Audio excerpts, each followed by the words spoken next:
誰だわ。 Halo guys, selamat datang lagi di channel ini bersama gue, Reborn. Buat yang baru gabung, jangan lupa dibantu like dan di-subscribe ya. Pada video kali ini, kami akan kembali menjelaskan dan menceritakan mengenai bocoran terbaru dari manga baku hantam Tokyo Revengers, yaitu chapter 237. Bocoran ini bersumber dari 4 panel manga yang ada pada versi majalah fisiknya, di mana majalah ini sudah terbit dan sudah dijual di Jepang mulai hari ini. Jadi semuanya saat ini sudah pasti ya, bukan sekedar fan arts ataupun teori.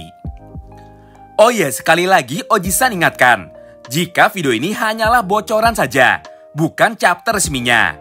Jadi buat kalian yang gak suka bocoran, kalian bisa skip video ini dan tunggu sampai hari Selasa jam 10 malam. Atau sampai chapter versi digitalnya rilis di Jepang. So, tanpa berlama-lama lagi, bagi kalian yang tetap tertarik dan mau tahu mengenai semua yang akan kami sampaikan, kalian bisa simak terus ya video ini sampai habis. Untuk mempersingkat waktu, kami akan langsung masuk ke inti-intinya saja. Ada 4 poin penting yang terjadi pada chapter 237. Pertama, chapter 237 dibuka dengan kelanjutan adegan dari chapter sebelumnya. Di mana di chapter 236, kita sempat melihat Takemichi dan Inui pergi menuju suatu tempat dengan tujuan untuk merekrut anggota selanjutnya dari geng Thousand Winter. Nah, akhirnya semua misteri dan teka-teki itu kini sudah terjawab. Lokasi pertama yang didatangi oleh Chifuyu dan Takemichi adalah bengkel tempat Draken dan Inui bekerja, yaitu D&D Motor, atau lebih dikenal dengan sebutan Draken and Death Motor. Di momen ini, Chifuyu pun langsung merekrut dan menjadikan Inui sebagai anggota ketiga dari geng barunya ini. Dengan lantang, Chifuyu berkata, "Mulai hari ini kau adalah anggota dari geng Thousand Winter." Dengan cepat, Chifuyu pun kemudian memberikan seragam baru milik geng Thousand Winter. Sebuah seragam yang memiliki logo kucing hitam milik Chifuyu dan Baji, serta huruf T dan W di sampingnya. Chifuyu pun langsung meminta Inui untuk segera memakainya. Namun sayangnya Inui sama sekali tidak tertarik dengan tingkah kekanak-kanakan yang ditunjukkan oleh Chifuyu. Inui pun kemudian berbalik dan berjalan meninggalkan Chifuyu sambil berkata, "Siapa juga yang mau menggunakan seragam jelek seperti itu?" Kemudian kita masuk ke bocoran yang kedua. Setelah melihat upaya Chifuyu sebelumnya, yang ternyata gagal merekrut dan meyakinkan Inui untuk bergabung ke dalam geng Thousand Winter, kini giliran Takemichi lah yang mendatangi Inui dan langsung mengajak Inui untuk berbicara serius empat mata. Takemichi berkata, "Inui, aku belum menyerah. Aku pasti akan kembali mencoba untuk menyelamatkan Maiki dan membawanya kembali ke jalan yang benar. Itulah yang selama ini selalu diharapkan oleh Draken. Untuk mencapai semua tujuan itu, aku tidak bisa jika harus melakukannya seorang diri. Oleh karena itu, aku sudah membulatkan tekadku untuk membuat sebuah geng baru milikku sendiri, yaitu Thousand Winter. Jadi tolong, maukah kau bergabung bersamaku dan mengikutiku?" Perlahan-lahan Takemichi pun diperlihatkan menunjukkan karakteristik dari seorang pemimpin. Sikap dan kedewasaannya inilah yang mampu menggerakkan hati Inui, supaya mau mempertimbangkan permintaan Takemichi untuk bergabung ke dalam geng barunya. Namun sayangnya dalam bocoran ini tidak dijelaskan lebih lanjut, apakah Inui akhirnya bersedia dan mau bergabung ke dalam geng baru milik Takemichi, atau menolaknya dan tetap memilih untuk berada di dalam geng Black Dragons.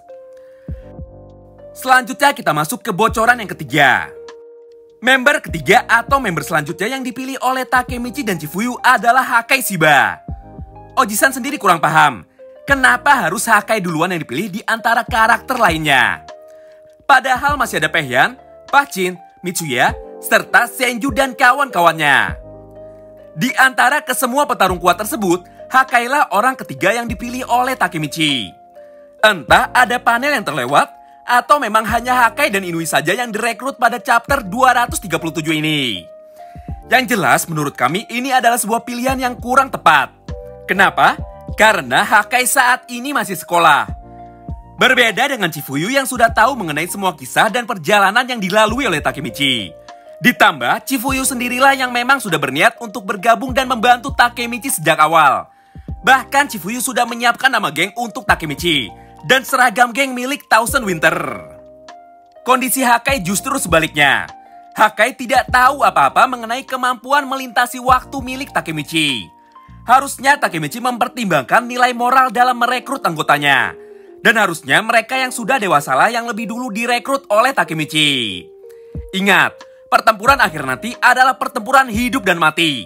Bukan pertempuran antar anak sekolah lagi. Siapa saja bisa mati terbunuh dengan sangat sadis dalam perang selanjutnya. Kemudian bocoran yang terakhir. Di akhir chapter kita diperlihatkan sebuah panel yang luar biasa mencekam. Di mana pada momen ini terlihat kemunculan dari Hajime Kokonoi dengan seragam geng Kantomanji miliknya. Tidak hanya itu, di belakangnya terdapat siluet atau bayangan gambar dari Sano Manjiro sang presiden dari geng Kantomanji. Di momen ini Kokonoi pun berkata, mulai sekarang era bagi Sano Manjiro akan dimulai. Ada dua hal yang menjadi fokus kami di sini. Pertama, seragam geng Kantomanji yang dikenakan oleh Koko dan Maiki. Hal ini menunjukkan jika pada era ini Bonten belum terbentuk atau malah tidak terbentuk sama sekali. Sebenarnya hal ini cukup wajar, mengingat masa depan yang sudah dirubah dengan sangat drastis oleh Hanagaki Takemichi. Akibat terbunuhnya Draken pada malam festival Tanabata, Maiki pun secara resmi menjadi seorang pembunuh dan kembali menjadi Maiki versi Yakuza. Ditambah dengan selamatnya Kawaragi Senju pada malam festival Tanabata, Takeomi pun akhirnya tidak bergabung ke dalam geng milik Maiki dan memilih untuk tetap berada di sisi Kawaragi Senju bersama dengan Wakasa dan Arashi Keizo.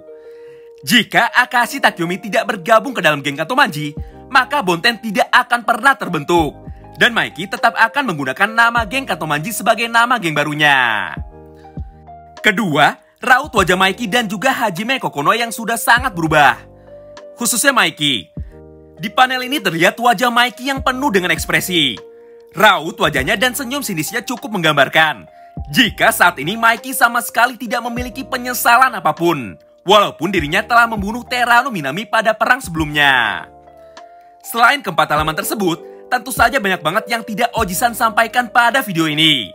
Apalagi bocoran ini hanya berisi 4 halaman, sedangkan chapter resminya memiliki jumlah 20-21 halaman.